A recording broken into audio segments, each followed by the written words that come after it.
Hello students, मेरा नाम है विवेक और आप देख रहे हैं एजुकेशनल ईज़र। आज हम पढ़ेंगे वर्ब के बारे में। ठीक है, वर्ब के बारे में इस पर मैंने आपको पहले भी वीडियो बनाया है। ठीक है, उसका लिंक आपको डिस्क्रिप्शन में मिल जाएगा, जिसमें मैंने वर्ब को समझाया। ठीक है, और उसके काइंड्स बताए, जिसमें मैंने बताया था ट्रांजिटिव वर्ब और इनट्रांजिटिव वर्ब क्या होता है। ठीक है, उसको आप देख सकते हो, उसका लिंक आपको डिस्क्रिप्शन में मिल जाएगा। अब हम आते हैं वर्ब। तो आपको पता ही है, verbs are words that express action और स्टेट। ये मैंने आपको लास्ट वीडियो में भी बताया था। जो आपका एक्शन और स्टेट बताए जो वर्ड, उसी को हम वर्ब कहते हैं। ठीक है, अब उसके काइंड्स दूसरे तरीके से भी बताए जा सकते हैं। ट्रांजिटिव और इनट्रांजिटिव न बताया जाए, उस पार्ट में डिवाइड न किया जाए, तो दूसरे तरीके से भी इसको डिवाइड किया जा सकता है, जिसके भी दो पार्ट होते हैं।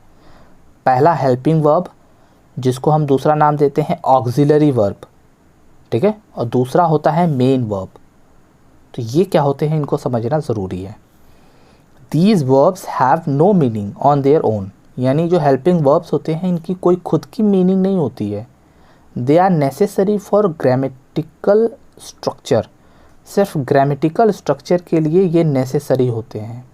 ठीक है, इन्हें बोलते हैं हेल्पिंग वर्ब। अब जैसे कि लिखा हुआ है रवि इज़ प्लेइंग क्रिकेट, तो रवि क्रिकेट खेल रहा है। ठीक है, तो इसमें खेलने का काम हो रहा है, तो ये तो मेन वर्ब है। ठीक है बच्चों, ये मेन वर्ब है। हेल्पिंग वर्ब उसे बोलते हैं जो हेल्प करता है, ये आपका हेल्पिंग वर्ब है। ठीक है, अब इसकी खुद की तो मीनिंग है नहीं। आप बोल सकते हो कि हाँ इसका मीनिंग है, हो सकता है, लेकिन ये ग्रामेटिकल स्ट्रक्चर के लिए ज़्यादा इम्पॉर्टेंट है। ठीक है, और इसको हम हेल्पिंग वर्ब बोलते हैं या ऑक्सिलरी वर्ब बोलते हैं। जैसे कि यहाँ पर है she has finished her work, वह अपना काम समाप्त कर चुकी है। ठीक है, हैज़ हमको ये बता रहा है कि ये प्रेजेंट परफेक्ट टेंस है। ये हेल्पिंग वर्ब आपको क्या बता रहा है कि ये प्रेजेंट कॉन्टिन्यूअस टेंस है। तो हेल्पिंग वर्ब से आपको टेंस पता चलता है और ये ग्रामेटिकल स्ट्रक्चर को फॉर्म करने में हेल्प करता है। तो यहाँ पर हैज़ आपका हेल्पिंग वर्ब है। ठीक है, अब मेन वर्ब बताने की तो ज़रूरत नहीं है आपको। मेन वर्ब आपको यहीं पर दिख जा रहा है। जो मेन वर्ब होते हैं उनकी खुद की मीनिंग होती है।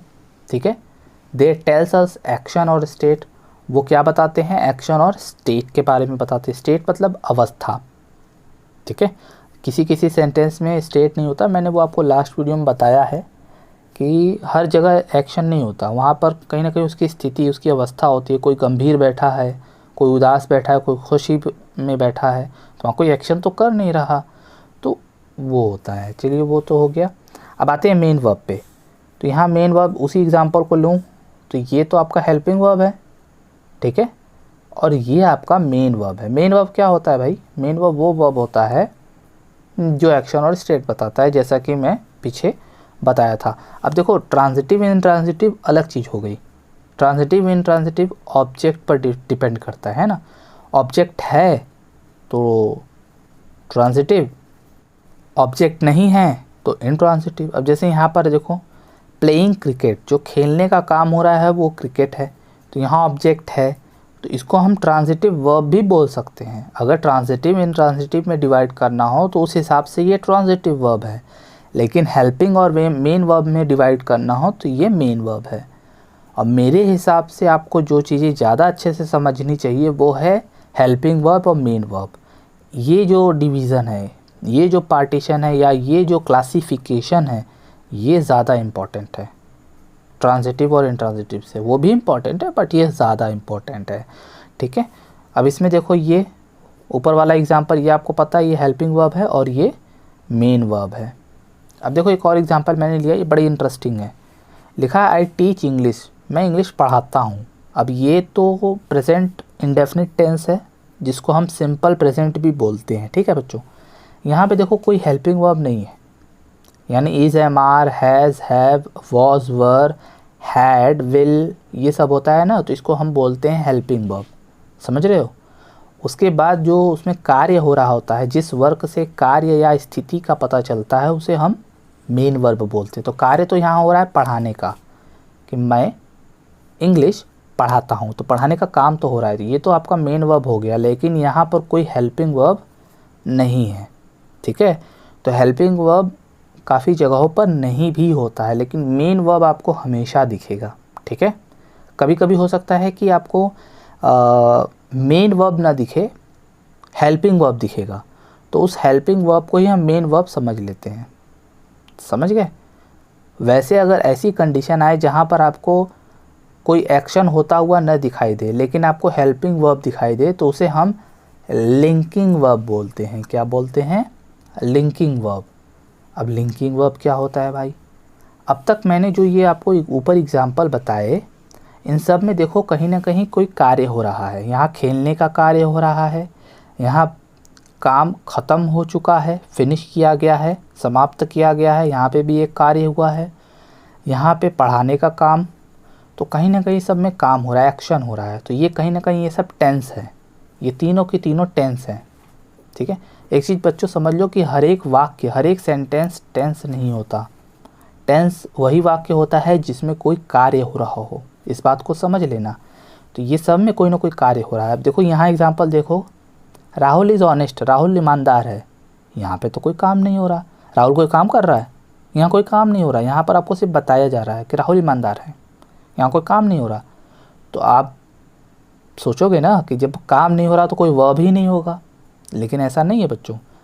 यहाँ पे काम नहीं हो रहा लेकिन वर्ब है, और वो वर्ब आपका ये हेल्पिंग वर्ब है, ठीक है। इसको हम लिंकिंग वर्ब नाम देते हैं। क्या नाम देते हैं? लिंकिंग वर्ब, क्योंकि ये लिंक करता है, कनेक्ट करता है, जोड़ता है। किसको जोड़ता है बच्चों? सब्जेक्ट से किसी एडजेक्टिव या नाउन को। अब ये सब्जेक्ट है ना, ठीक है, सब्जेक्ट से किसी एडजेक्टिव या नाउन को जोड़ता है। यहाँ पे ये एडजेक्टिव है। एडजेक्टिव क्या होता है? विशेषता बताता है।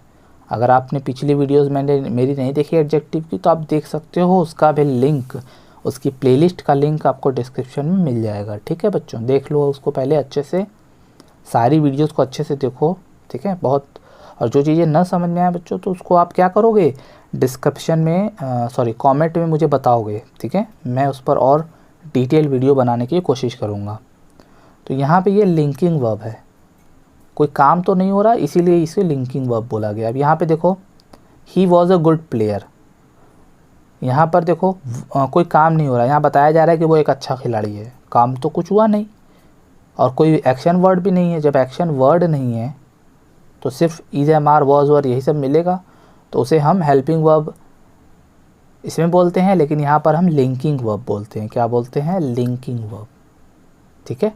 अब आप बोलोगे सर इसमें ट्रांजिटिव इंट्रांजिटिव, तो एक बात समझ लो बच्चों, जिस वाक्य में कार्य नहीं हो रहा होता उसमें ऑब्जेक्ट नहीं होता, और जब ऑब्जेक्ट नहीं होता तो ट्रांजिटिव इंट्रांजिटिव का बात ही पैदा नहीं होता। तो transitive intransitive, helping, main verb, जो मैंने चारों बताए आपको, इनके लिए ऐसे सेंटेंस चाहिए जिसमें कार्य हो रहा हो, ठीक है बच्चों। लिंकिंग वर्ब के लिए ऐसी कोई कंडीशन नहीं है। लिंकिंग वर्ब बिना कार्य वाले सेंटेंस में भी आपको वर्ब बताएगा, ठीक है। उसमें एक सब्जेक्ट होता है और बाकी बचा हुआ पार्ट कॉम्प्लीमेंट होता है। मैंने आपको लास्ट वीडियो में भी इसका मतलब बताया था, कॉम्प्लीमेंट क्या होता है। कॉम्प्लीमेंट शब्दों का वह समूह होता है, या वो शब्द होता है जो वर्ब के बाद आकर सेंटेंस के अर्थ को पूरा करता है। यहाँ पे देखो ऑनेस्ट, ऑनेस्ट को हटा दो तो यहाँ पर क्या हो गया? राहुल इज़। इसका मतलब क्या है भाई? इसका कोई मीनिंग तो निकला नहीं, लेकिन ऑनेस्ट इसके साथ जोड़ दिया मैंने तो पता चल गया कि राहुल ईमानदार है। उसी तरह ही वॉज का कोई मतलब निकलेगा बच्चों? कोई नहीं निकलेगा। तो ये वर्ड्स वर्ब के बाद क्या आ रहे हैं? ये वर्ड्स आ रहे हैं, और ये वर्ड्स आकर, ये शब्द आकर इसके वाक्य को, अर्थ को पूरा कर रहे हैं, और इसमें एक्चुअल में कोई काम तो हो नहीं रहा। तो ये लिंकिंग वर्ब है। देख पा रहे हो? यहाँ पे देखो इज़ लिंकिंग वर्ब है, और यहाँ पे इज़ हेल्पिंग वर्ब है, ठीक है। वर्ब तो है लेकिन कोई हेल्पिंग है, कोई लिंकिंग है। तो आपको देखिए थोड़ी चीज़ें समझनी पड़ेंगी, अच्छे से समझोगे तो ज़्यादा समझ में आएगा। यहाँ लिखा है आई एम ए टीचर, मैं एक टीचर हूँ, अध्यापक हूँ।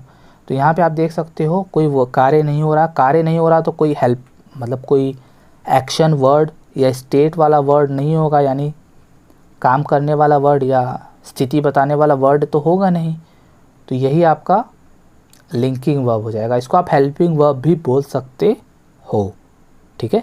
और ये कॉम्प्लीमेंट है। क्या है? कॉम्प्लीमेंट। कॉम्प्लीमेंट समझ गए होगे, शब्द या वो शब्दों का समूह जो वाक्य के वर्ब के बाद आकर उसके अर्थों को पूरा करता है। तो आप समझ गए इस बात को, ठीक है बच्चों। तो बच्चों आपको ये एक्सरसाइज करना है, ठीक है। इन सब सेंटेंस में आपको ऑक्सिलरी वर्ब यानी हेल्पिंग वर्ब बताना है कि इसमें हेल्पिंग वर्ब कौन है, और मेन वर्ब बताना है, ठीक है। आप वो सारी चीज़ें इसमें बताओगे, मैंने आपको बताया हुआ है।